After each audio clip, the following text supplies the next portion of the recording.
got the bag spiked. Oh, short people problems. Now we're gonna prime this.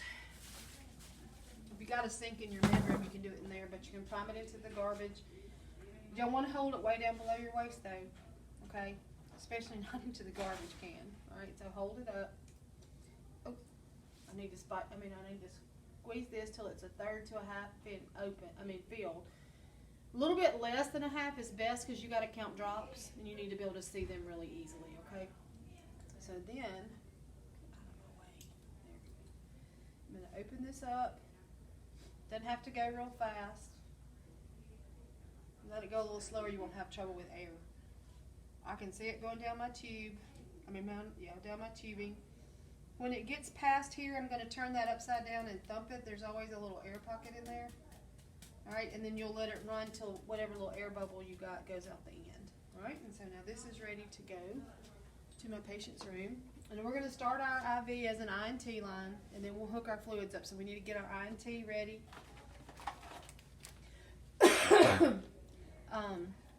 There's my injection port. I'm going to need a flush.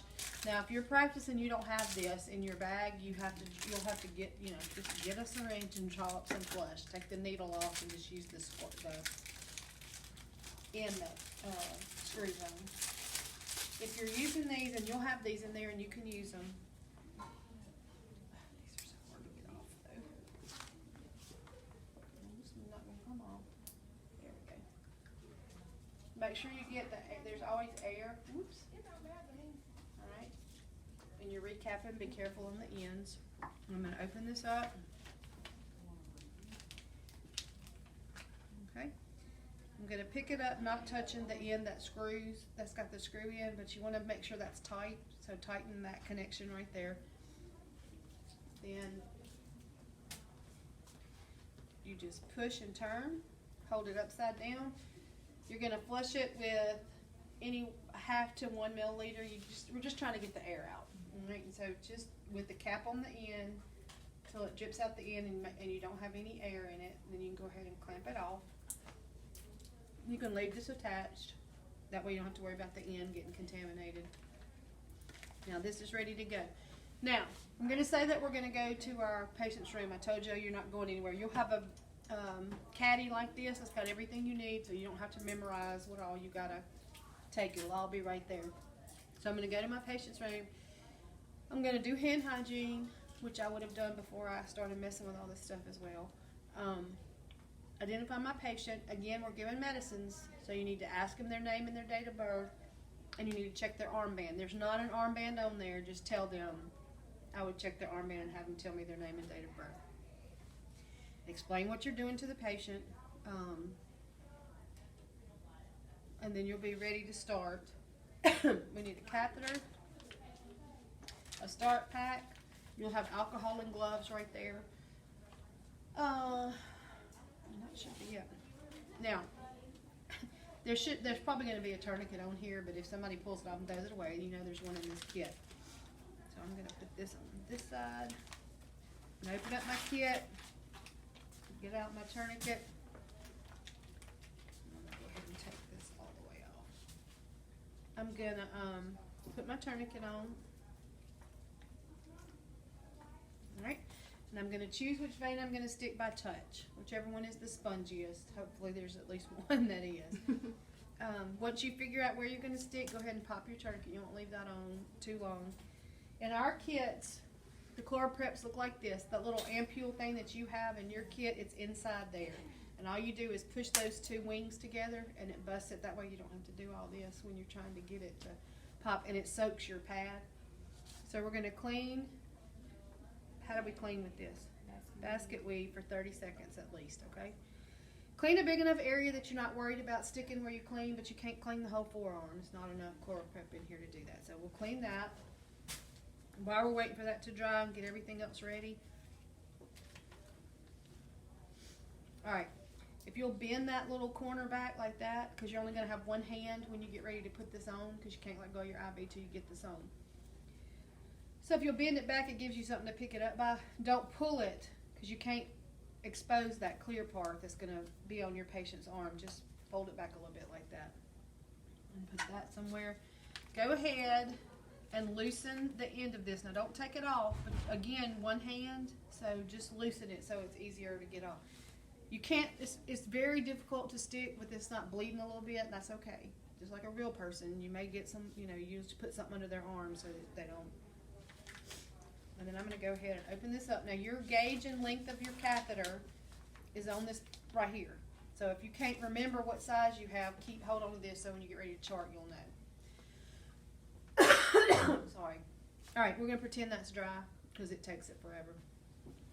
So I'm gonna put my gloves on at this point. This is the only, I don't have to wear gloves for any of the rest of this, but now that I'm fixing to stick, I'm gonna have to put my gloves on.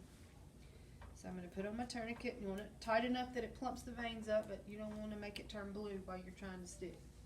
Now I'm gonna talk through the sticking part before I actually do it so I can tell you everything. You're gonna make sure your bevel is up. Okay, so that means the slant is facing the ceiling.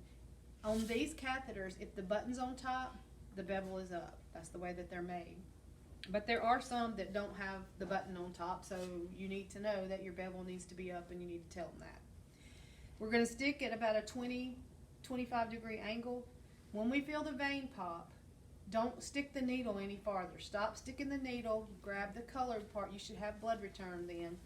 Grab the colored part and slide it down all the way to the hub right here into the skin, holding the needle still.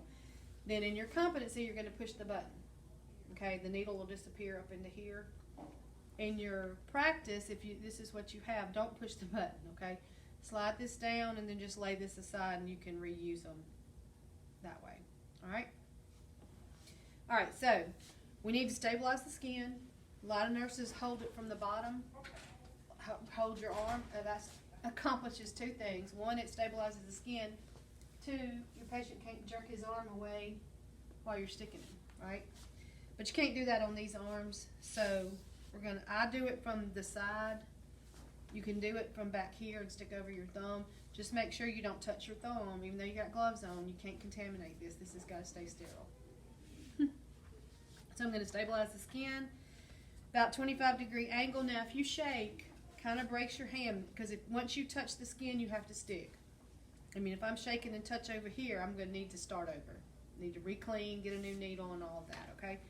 All right, so about a 25 degree angle, I feel it pop. Y'all see my blood return? Mm-hmm. Now when you're practicing, you probably don't see it because it's clear, okay? So once I get blood return, I'm going to go ahead and pop my tourniquet. I don't want to leave it on too long. I'm going to slide this all the way to the arm. And I'm going to either hold it by either one of these, okay? But I'm going to pick this up. Oops. Actually, I'm not going to do that. All right. Hold it here. See, push the button, take this off, and then screw that on. Now, I'm holding on to here, but you can't touch where it goes here because that's still sterile. All right, before I put my dressing on, I'm going to make sure that that it's in and that it's good. So I'm going to flush it with about 2 milliliters of saline. I'm looking for it to swell at the end. If it's not in, it looks like a TB skin test, only it's bigger because the fluid's going under the skin instead of into the vein. All right, and once I'm sure that that's good, I can swap hands back and forth. You just can't let it go, okay? I'm gonna get my dressing. The little crook in the thing right there, that little division goes on the top. Cover up as much of the pink part as you can, but don't cover up where you connect it. Once you lay it down, if you will pinch it right here and push down, it'll stick to your catheter and won't come out. Once that's on, you can let it go. All right, so I'm going to go ahead and clamp this back so it doesn't clot off while I'm playing with it.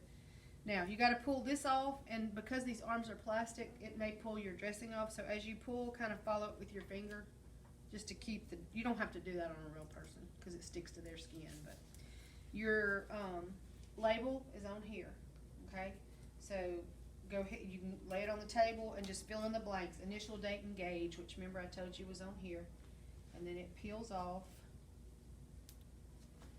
And you stick it, don't stick it on the transparent dressing, but you can stick it beside the IV site somewhere. On a real person, you may want to cover that with a piece of tape. Because if they get in the shower or whatever, it'll run, the ink will run and all that. All right, so this comes off, and even though there's no needle, it goes in the sharps container. If you want to go ahead and make a J, you can, and put your tape right up here, that's fine, but we're gonna start fluids anyway, so I always wait till I get my fluids started, but either one is fine. Alright, so we're gonna start our fluids. We're gonna get this over here. Now this is not sterile anymore, so we need to clean that with alcohol. Here it is.